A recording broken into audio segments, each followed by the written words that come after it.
1st. It's a little bit after 11. It's February 18th.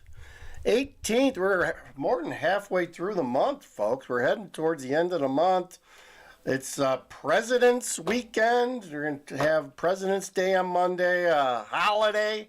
It's a holiday. And it's 39 degrees here in Chicago and sunny. It's sunny Sunday.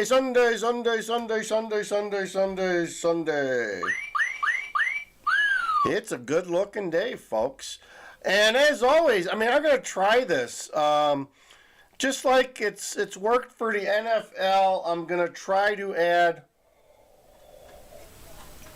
some Taylor Swift to my show. Maybe it'll help my rankings or ratings or whatever.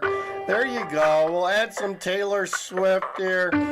People love it. It's just like she's in the box, skybox there.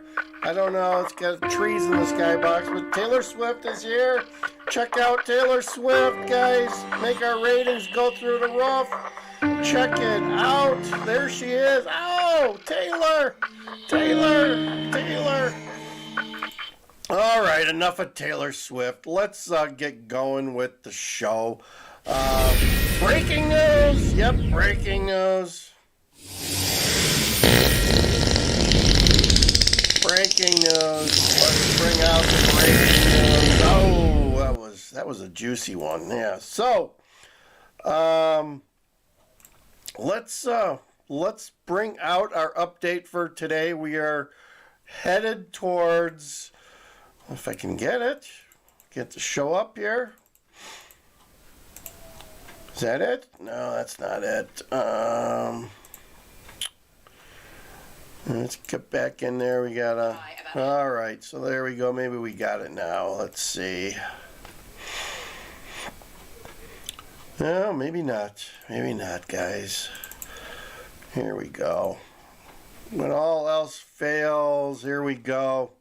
We're headed to Boston, Mass, where they talk about how much they're spending on their migrants, and this is crazy. The amount of food that they're giving these people is just as much as when I was working as a consultant, a IT consultant. I did some traveling. These migrants are getting fed almost as well as me. I mean, $65 a day they're saying that they're costing them to feed a migrant on a daily basis in Boston. Go figure. That's more than beans, folks. It's more than beans. So let's listen to this update of what it's costing Boston to house their illegals. How much money sheltering migrants is costing taxpayers? The I-Team's chief investigator, Cheryl Fiadaca, dug into where some of the money is being spent, obtaining vendor contracts for services and hotels, including a no-bid contract for $10 million for a company providing meals. Dozens of migrant families sleeping at Logan Airport and hundreds in overflow shelters like this one at Melnea Cass. But those locations do not include the thousands of homeless and migrants living in hotels and motels. So just how much money is the state paying? Some nice digs there. Nice hotel. That's nicer than the hotels I stay at usually. For lodging.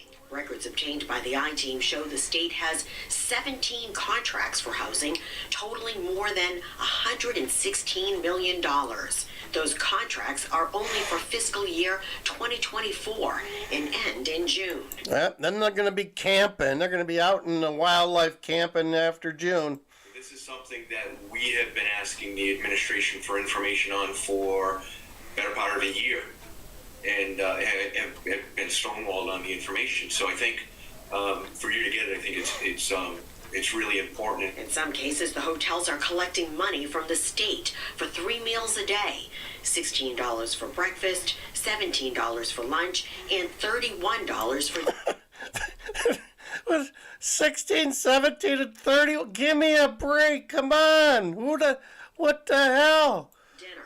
That means $64. $64 a day to feed some illegal. Send them home. Cost me less to put them on a plane and give them a bag of peanuts and some some pretzels. My God. Per person.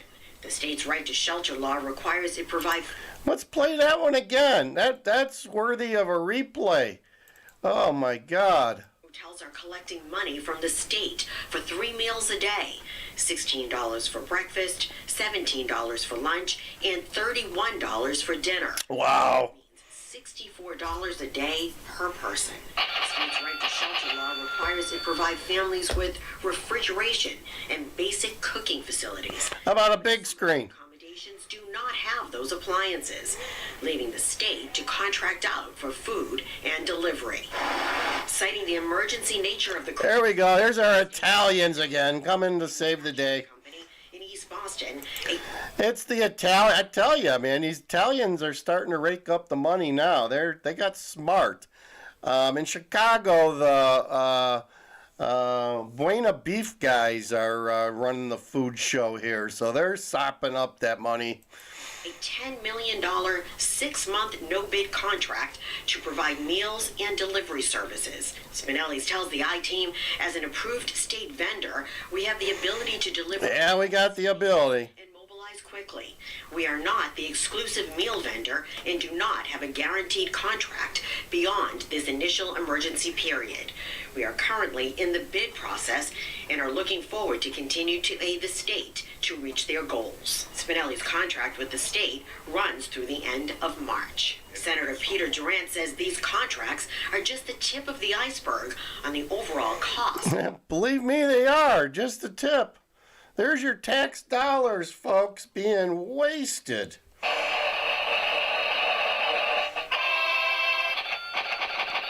Yes, the cash register is ringing. Crisis. The mass health costs, the educational costs, and that's the concern. Is the money has to come from somewhere, and so there's only. There you go. This is so true. Listen to what this gentleman says. It has to come from somewhere, and it's coming from one of two spots. The educational costs, and that's the concern. Is the money has to come from somewhere, and so there's only really two options, right? You either raise taxes or you cut services. So this all kind of flows downhill right straight to the taxpayers. In January, the governor proposed an $870 That guy's got some common sense. budget that would help pay for the current shelter shortfall. The rest of the money would be used for the projected cost of emergency assistance in 2025. Cheryl Fiandaca, WBZ News. This is a fantastic. So there you go. There you go. There's what's happening in Chicago, or Boston. Not Chicago, Boston. Not much going on in Chicago.